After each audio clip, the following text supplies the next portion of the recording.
Welcome to my channel English and you my dear student. তোমরা যারা বিদ্যাসাগর ইউনিভার্সিটিতে third semester যেটা আমাদের এইসি ইংলিশ পড়ে, থার্ড সেমিস্টারের এইসি ইংলিশের আজ মোস্ট ইম্পর্টেন্ট একটা কোর্সের নিয়ে আলোচনা করছি, টাইপস অফ রাইটিং, অর্থাৎ রাইটিং এর প্রকারভেদ, কত ধরনের রাইটিং আমরা দেখতে পাই সেটাকে নিয়ে তোমাদের সাথে আলোচনা করবো এবং প্রতিটা রাইটিং এর যে টাইপস আছে সেগুলোকে নিয়ে তোমাদের সাথে আমি আলোচনা করব। আর একটা কথা বলে রাখি, তোমাদের থার্ড সেমিস্টার এইসি ইংলিশের পুরো প্যাকেজ নোটস এর প্রয়োজন থাকলে তোমরা আমার সাথে কন্টাক্ট করতে পারো, আমাকে হোয়াটসঅ্যাপ করতে পারো বা ফোন করতে পারো। এখন দেখে নাও, প্রথম যেটা বলেছি সেটা হচ্ছে ন্যারেটিভ রাইটিং। ন্যারেটিভ মিন্স হচ্ছে বর্ণনামূলক। এখানে আমরা কি বলি? বর্ণনা করে থাকি। কি বর্ণনা করব না, এখানে যেটা হবে সেটা হচ্ছে একটা স্টোরি হবে। সেই স্টোরিটা রিয়েল হতে পারে অথবা ফিকশনাল হতে পারে, মানে সত্যিকারের কোনো গল্প হতে পারে বা ফিকশনাল, মানে যেটাকে আমরা কল্পনা করি, ভাবি, এরকম হতে পারে। আর এখানে কি থাকবে না, এখানে অবশ্যই একটা ঘটনা, একটা ইভেন্টকে ন্যারেট করা হবে, অর্থাৎ একটা ঘটনাকে বর্ণনা করা হবে। সেই ঘটনাটা সত্যিকারের হতে পারে অথবা কল্পনা প্রবণ হতে পারে, মানে কল্পনা করছি, ভেবেছি, একটা ইমাজিনেটিভ ব্যাপার হতে পারে। আর কি এই ন্যারেটিভ রাইটিং এর একটা মিডিল থাকবে, একটা এন্ডিং থাকবে এবং একটা বিগিনিং থাকবে, অর্থাৎ শুরু, বিগিনিং, মিডিল এবং এন্ডিং এটা থাকবে। তো এটা হলো, এবং এই যে গল্পটা হবে সেই গল্পের মধ্যে কিন্তু চরিত্র থাকবে, ক্যারেক্টারস থাকবে। তো সেটাকে আমরা বলবো narrative writing. My dear student, next আসছে ডেসক্রিপটিভ রাইটিং। ডেসক্রিপটিভ মানে তোমরা জানো বর্ণনা করা।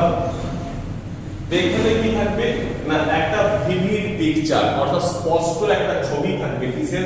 কোনো ব্যক্তি হতে পারে, কোনো জায়গা হতে পারে বা কোনো ঘটনা হতে পারে, অর্থাৎ কোনো ব্যক্তি, জায়গা বা ঘটনার একটা চিত্র প্রকাশ করা হবে, একটা ছবি পাবো আমরা, ক্লিয়ার ছবি পাবো।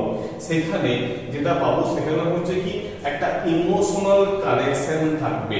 ইমোশনাল কানেকশন অর্থাৎ কোনো জায়গায় কোনো লেখকের সেই জায়গাটাকে ভীষণ ভালো লাগে, সেই জায়গার প্রতি তার একটা কোথাও যেন একটা টান, হৃদয়ের একটা টান, মনের একটা টান, মানসিক একটা সম্পর্ক গড়ে ওঠে। তো এইরকম কিছু জায়গা স্মৃতি হয়ে থেকে যায়, এরকম আছে না? তো এই টাইপের যে লেখাগুলো হবে সেই লেখাগুলো হচ্ছে ডেসক্রিপটিভ রাইটিং, যেখানে তুমি তোমার যে পাঁচটা ইন্দ্রিয় আছে, সেন্স আছে, চোখ, কান, নাক, জিভ, এই যে এইভাবে যে পাঁচটা আমাদের বা স্কিন বা যেটাকে বলি ত্বক, এইরকম পাঁচটা ইন্দ্রিয়কে, এরকম কোনো না কোনো ইন্দ্রিয়কে টাচ করে যাবে, এইরকম ঘটনাগুলো হলো descriptive writing. My dear student, আশা করি তোমরা বুঝতে পারছো। এরপর দেখো এক্সপোজিটরি রাইটিং। এই এক্সপোজিটরি রাইটিংটা কিরকম না, এখানে it explains a concept, it emphasizes on delivering fact without personal opinion। অর্থাৎ এখানে যেটা পাবো সেটা হচ্ছে কি একটা কনসেপ্টকে, একটা আইডিয়াকে কি করবে? এক্সপ্লেন করবে, ব্যাখ্যা করবে। আর কি হবে? it emphasizes on delivering fact without personal opinion। একটা ঘটনাকে সে বর্ণনা করবে, এমফাসাইজ করবে, যেখানে তার কোনো পার্সোনাল মত বা অপিনিয়ন থাকবে না, ব্যক্তিগত কোনো মতের কোনো জায়গা সেখানে নেই। তো দেখো লাস্ট যেটা আছে আর্গুমেন্টেটিভ রাইটিং। তো মাই ডিয়ার স্টুডেন্ট, আর্গুমেন্টেটিভ রাইটিংটা নিয়ে আলোচনা করার আগে আমি আবার বলে দিচ্ছি, এইসি ইংলিশ থার্ড সেমিস্টার পুরো ইংরেজির প্যাকেজ, গ্রামার সহ নোটসের প্রয়োজন থাকলে আমার সাথে কন্ট্যাক্ট করতে পারো বা হোয়াটসঅ্যাপ করতে পারো, কল করতে পারো। এরপর দেখো আর্গুমেন্টেটিভ রাইটিং। এই আর্গুমেন্টেটিভ রাইটিং বলতে কি? আর্গুমেন্ট মানে বুঝতে পারছো, যেখানে একটা তর্ক বিতর্ক হবে, একটা কথাবার্তা হবে। এখানে রিডার্সরা কি করবে? A particular view point to take specific action.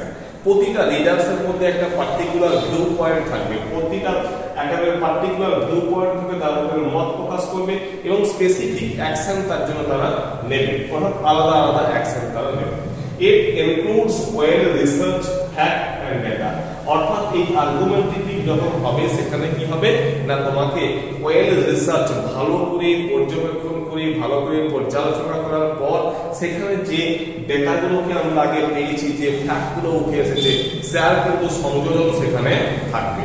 তো আশা করি মাই ডিয়ার স্টুডেন্ট তোমাদের টাইপস অফ রাইটিংটা বোঝা গেছে। ভিডিওটা ভালো লাগলে লাইক করো, সাবস্ক্রাইব করো, বন্ধুদের মধ্যে শেয়ার করতে ভুলো না। Thank you.